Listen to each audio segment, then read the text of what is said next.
le 360 High-Tech avec Toshiba, créateur du PC 3D sans lunettes.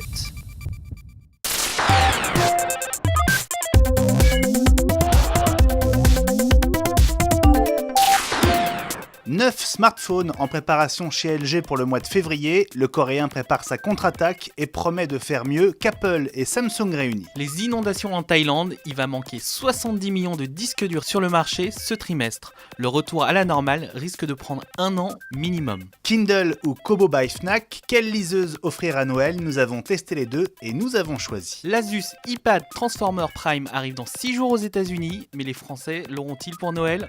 Probablement pas. Les comportements numériques des Français, c'est pas encore ça. La synchronisation du mobile n'est toujours pas entrée dans les mœurs, alors la sauvegarde dans le cloud, oulala. Bienvenue pour le numéro 13 du 360 High-Tech. Tous les vendredis, c'est une semaine d'actu high-tech en 6 minutes chrono. Enfin, à peu de choses près. Et c'est parti! Vivement 2012, c'est le leitmotiv aussi chez LG, après une année 2011 à oublier. Que ça ne sera pas un grand cru.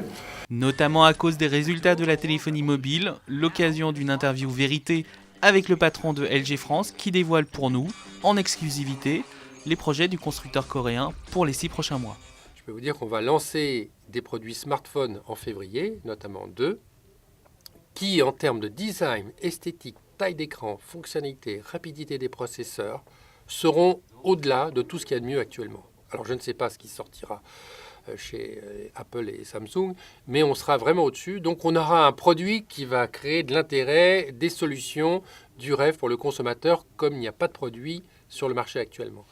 Et deuxième point, on va rentrer juste en dessous, avec une gamme de 7 appareils, qui iront parfois en pied de gamme jusqu'à aller titiller un peu ces leaders que sont ces appareils référents comme le Galaxy ou l'iPhone 4S, et qui devraient stabiliser des positions là où LG n'est pas du tout présent.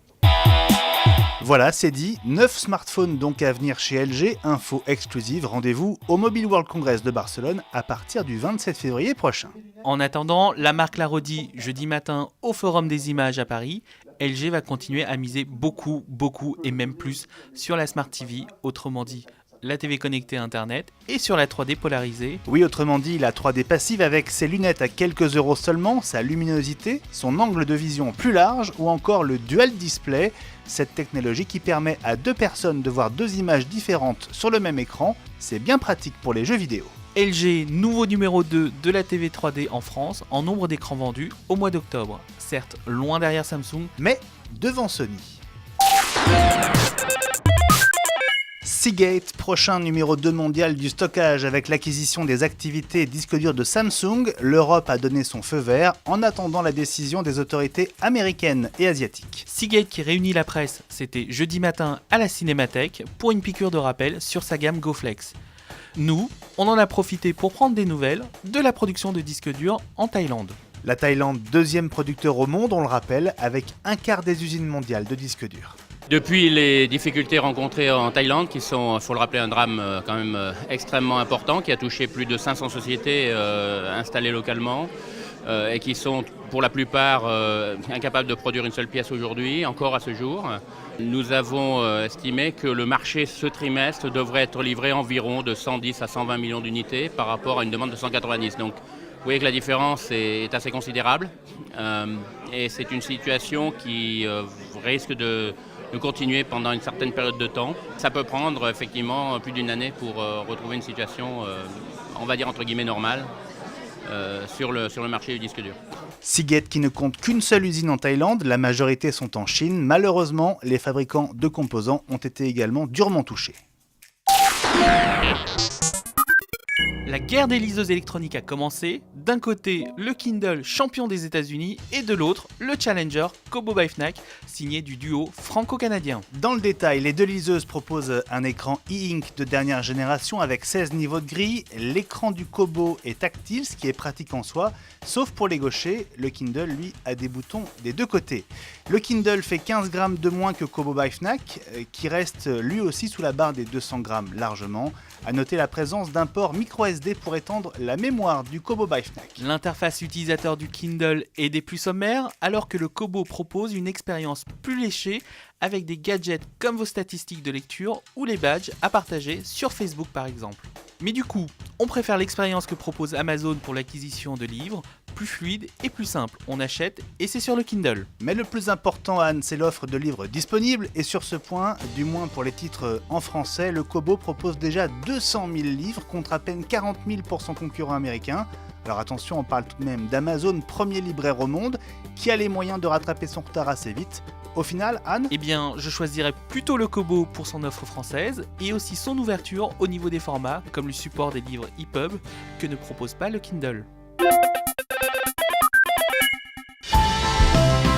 Du nouveau chez Spotify, le service de musique en streaming dévoile lui aussi sa plateforme d'application. Les développeurs vont pouvoir s'appuyer sur Spotify pour créer des applis musicales innovantes et interactives grâce à ce qu'on appelle une API, une interface donc de programmation.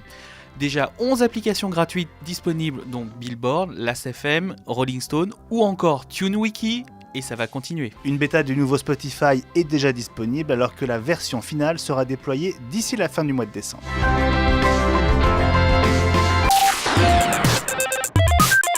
Philips s'en sort plutôt bien dans le domaine de l'audio. Nouvelle illustration, son casque haut de gamme, le Fidelio L1, un casque en cuir et en aluminium de type fermé. Il est disponible dès aujourd'hui pour 250 € en exclusivité chez Colette à Paris. Un peu cher et un peu chic. Après le Super Bowl, c'est à l'occasion de Thanksgiving que Google a diffusé une nouvelle publicité sur les chaînes de TV américaines. Google Plus était à l'honneur avec ce spot intitulé Sharing but like real life, une première pour un réseau social. Et maintenant, à qui le tour ? Facebook peut-être. Microsoft fait tout pour convaincre les utilisateurs de passer à Windows Phone 7. Dernière trouvaille, un site mobile en HTML5 qui simule l'interface de Windows Phone 7 et vous permet d'en découvrir les principales fonctionnalités.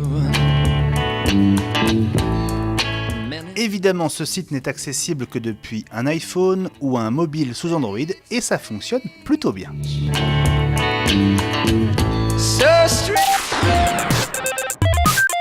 La première tablette Tegra 3 l'Asus iPad Transformer Prime est déjà en précommande sur de nombreux sites français à partir de 599 € pour la version 32 Go Wi-Fi. Elle arrive aux États-Unis le 8 décembre, autrement dit dans 6 jours, mais elle pourrait malheureusement rater les fêtes de fin d'année en France. Les livraisons ne sont en effet programmées que pour fin décembre chez nous, il faudra donc croiser les doigts pour la trouver au pied du sapin.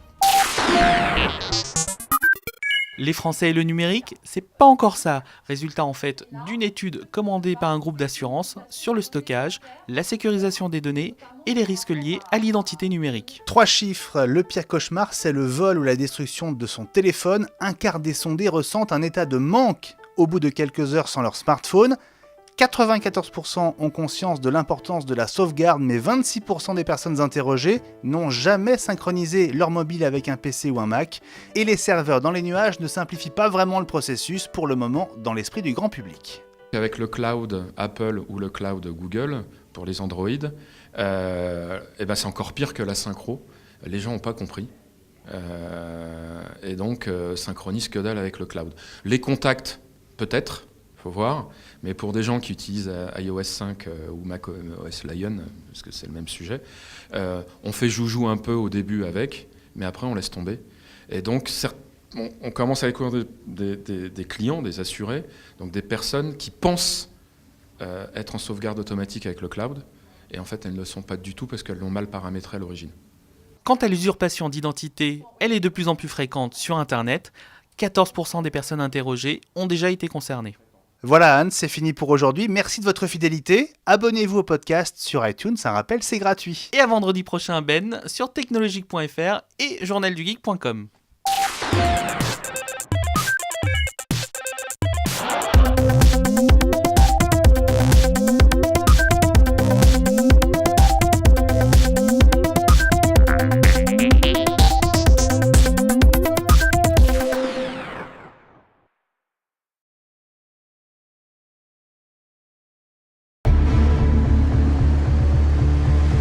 C'était le 360 High Tech